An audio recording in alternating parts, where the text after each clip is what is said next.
Welcome back, everyone. It's good to see you. SMARTalks, Becky, Rabbi Z, you guys. We're here to continue to discuss and delve into work-life balance, and I'm excited to see what aspect of it we're getting into today. So last episode we talked about work and life and balancing work. Right. Here we're going to take the opposite, the other side of the coin, Cool. which is the times that we volunteer, the times that we take upon ourselves things that aren't necessarily the things that I'm obligated to do, but things that I choose to do. Okay.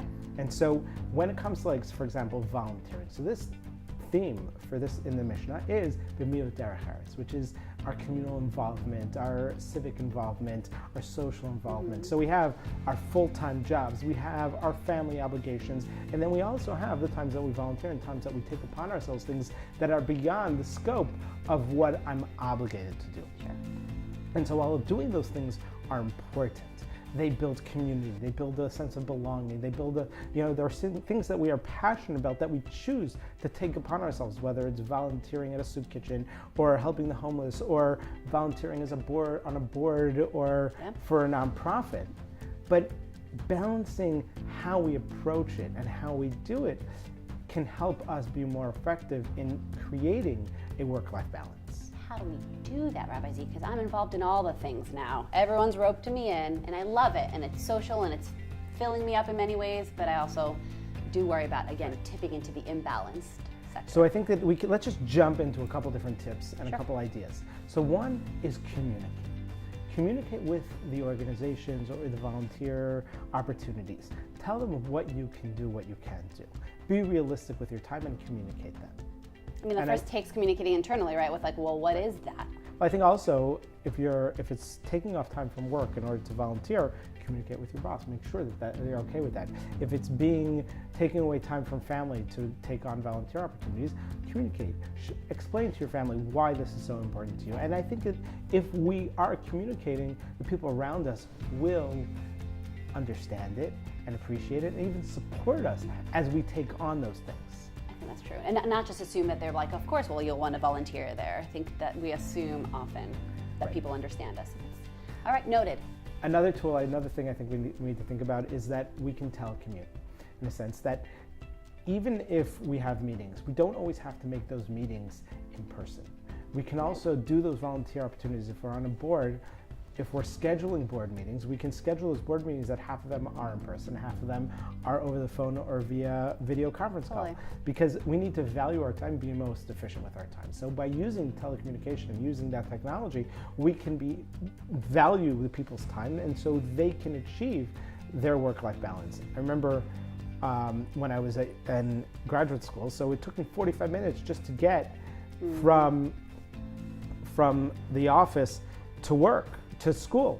And I think that being able to have that, I would have loved to be able to telecommute every other week, so that, jump on a Zoom call, to be able to leverage that technology so I don't have to waste 45 minutes driving there and back. Yeah, and it's becoming a lot more obvious that people are wanting to do that. Like, I used to think I'd have to take every meeting in person, and now a 15-minute, 20-minute phone call is as efficient, if not more effective, in communicating right to the point, and like it could even be the opening to a later meeting. But I think a lot of people feel bad, or they're very like sensitive or hesitant around it.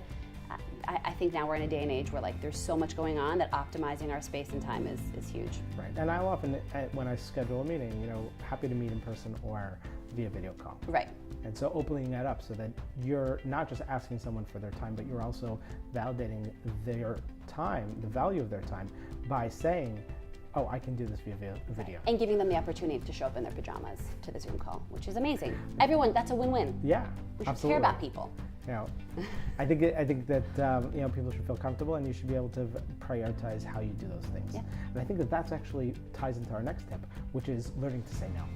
Yeah. We need to be able to say no, so that if you are overextended, it's okay to say, look, I'm not available for this meeting. Yeah. I'm not available to take on this new responsibility. Come back to me in 6 months when I finish this project, and then we can have that conversation again. But saying no, and people understand it. Not only that, they'll value that. I think boundaries are really strong. They'll be like, oh, that person is busy. I want to work with them more now. Oh no, it's almost like a tease now. Oh, you can't take, okay, I'll be around the next time because I know you're a person who has a lot going on and values their time. So yeah, I agree. And I think that sometimes when you say no, we feel guilty. And I think that the next tip is really we need to fight that guilt and not feel guilty, because there are so many other different obligations. You know, when I want to volunteer, I want to make the world a better place, I want to help the homeless, I want to give charity, I want to do more things. But sometimes when I do those things, it's taken away from my family, it's taken away from my work. And so it's not a flat no, it's saying no to this particular opportunity. Maybe you could say no and, you know, we say yes and, but, you know, and, because come back, check back with me. No, I can't do it now, but check back with me in 6 months. I was just going to say, it's not a no forever. It's a no right now, and that's okay. Right. And then I think that the last thing that I think is really important is protect your private and family time. That if there is time that when you are volunteering, you know, don't have to be cleaning the beach every single Sunday. You can have times to do that, have times to do this, and have times to do that. So when you do have that private time, if someone calls you and says, I have this opportunity for you to go to an event, I have this opportunity to volunteer at this organization.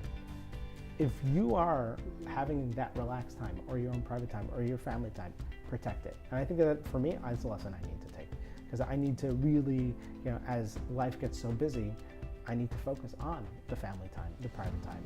And I think that having these opportunities to discuss these together really gives us the opportunity to really think about it and motivates us to actually take it from theory to actuality. Absolutely, and we're accountable. I think we're obviously accountable to each other and to our audience, but also this is something that we all struggle with personally. No one knows the balance and the percentages but you. So it takes that moment of introspection, maybe right now during this time, of sitting down and really thinking about what that looks like, what makes you happy, because no one can tell you, oh, you should volunteer a ton more, it'll make your life better. No one has that sort of power over you but you. That's that sort of sovereignty that you get to cultivate over time of checking in, and once changes are made, seeing how that affects your life. And I think it's a balanced approach. I agree. And I think that over time, we'll learn from it, we'll hold each other accountable and grow from it. Speaking of family time, hey! Hi! Wait! Come Please. in for a second. Let me see it for, can you say balance? He's like, I'm done.